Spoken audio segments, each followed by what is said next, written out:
Recently, I was invited to an event called the Shenanigames by a guy named Ben L.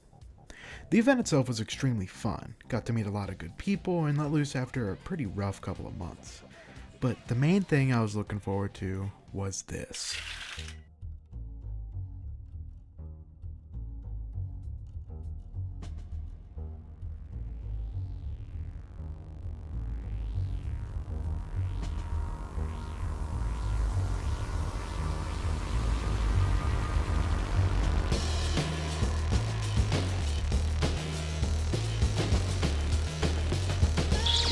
I just can't believe it. You're amazing. Hey, yo, we're gonna play. No Marvel, no, Come on. Some backstory: Sentinels Inc. was originally a comic made by Shanna Crunch, with help from the formerly mentioned Ben L. And during the process of fleshing out the world, Ben L had the idea of turning it into a video game. Originally titled The Sentinels, the idea was to mesh traditional tag fighter mechanics with the plat fighter subgenre. So with Shan on sprite work and Ben on coding duty, they got to work. Unfortunately, in 2020, Shanna unexpectedly passed away. This was a major blow to the project, with the mind behind the characters and world just gone. This put the project on an obvious hiatus. About 4 months later, Ben, feeling he needed to show the world Shanna's work, decided to continue forward, posting a job offer looking for voice actors. This caught the eye of LBO, a former top rivals of Aether player and someone with a background in business. So he reached out. Seemingly blown away by how playable the game was, he and Ben decided to come together and form Snail Whale Studios. 2 years later, and boom, we now have the project we know as Sentinels Inc.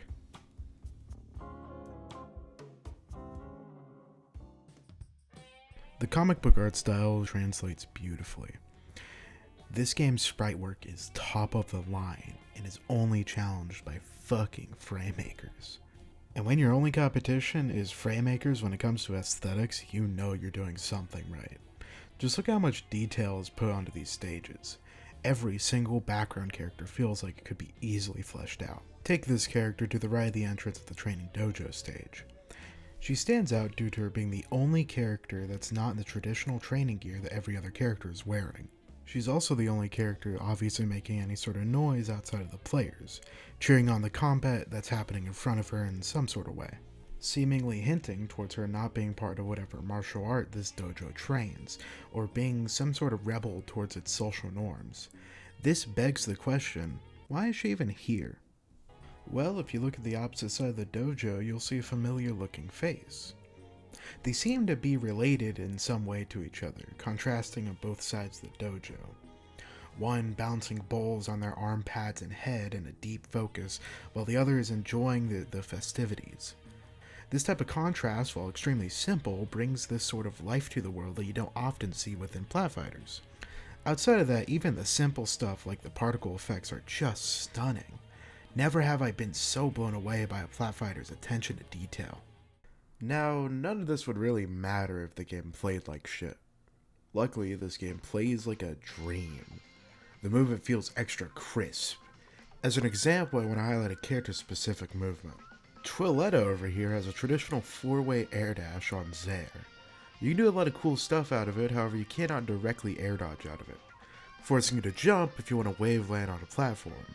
So it costs all 3 of your movement-based resources to reposition yourself this way. This is smart, and it prevents what I call the beta tester, where you can just spam aggressive movement without actually committing. An issue you see in that one blue guy from the Platfighter where you can't use platforms. Speaking of platforms, the platform movement in this game is extremely strong. You have HER style reverse wave landing, which, while kinda weird, feels extremely nice here. Especially when combined with how the shield dropping works. Since this game doesn't feature spot dodging, you sort of just get a shield drop anytime you hold shield plus down, which I feel like is an extremely good design choice here. The rest is relatively standard, well done, fundamental movement though. Just good stuff all around. Now, this good movement comes with this game's main shtick, that being attack-based fighter. This means you pick 2 characters and 1 assist per character. You can pick one of 3 assists, and generally each character has 1 assist that's sort of bad but has low cooldown, 1 insanely good one that's a very high cooldown, and 1 that's just in the middle. It also has a meter. This meter allows you to do EX moves and also quick tag.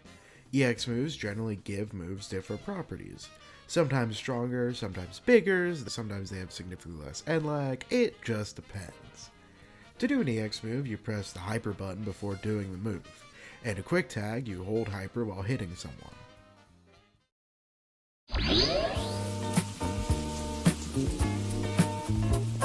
Fantastic. The character's kit design is also top notch. For the sake of not actually taking 3,000 years to edit this video, I only want to focus on one character, Twiletta.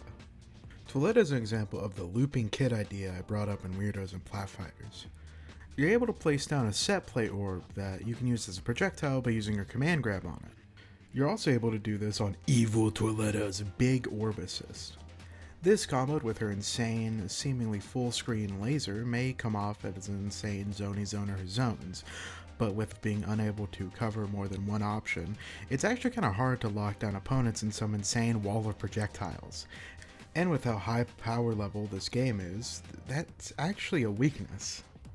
So instead, you use the projectiles to force options from your opponent, and then use your great mobility to get in there and combo the fucking living hell out of them. This all seems great, but there's one major problem. She can struggle to kill really hard. Minus back air and raw strong attacks, her killing options are extremely limited. So what do? Well, you can either double down on the zoner zones and put a character who can cover the areas she isn't able to as your assist. You can also put her with a character who doesn't struggle to kill in the slightest. Or you could even put her with a more traditional rushdown and just keep them in the blender for the entire game, even if you're killing at 200%. The sky is the limit with these character designs, and I love it. All in all, the only issue with this game is that, well, it's not finished yet. If it was released in its current state with rollback and some polish, it'd probably be an 8 out of 10 with the potential of being a 10 out of 10. Definitely a game you should be keeping on your radar. Which, speaking of, this game is on Steam. You can wishlist it now. I do that. It helps indie developers a lot. If you enjoy content like this, you should like, comment, and subscribe. And if you really want to support me, you should go ahead and send money to me over Cash App on screen now. Speaking of, I'd like to credit these people for helping me on this project in any way that they did. June Hobbs, Riley, Meep Biscuit, I Soar, Ben L, LBO, Warguts Esports, and you, the viewer at home!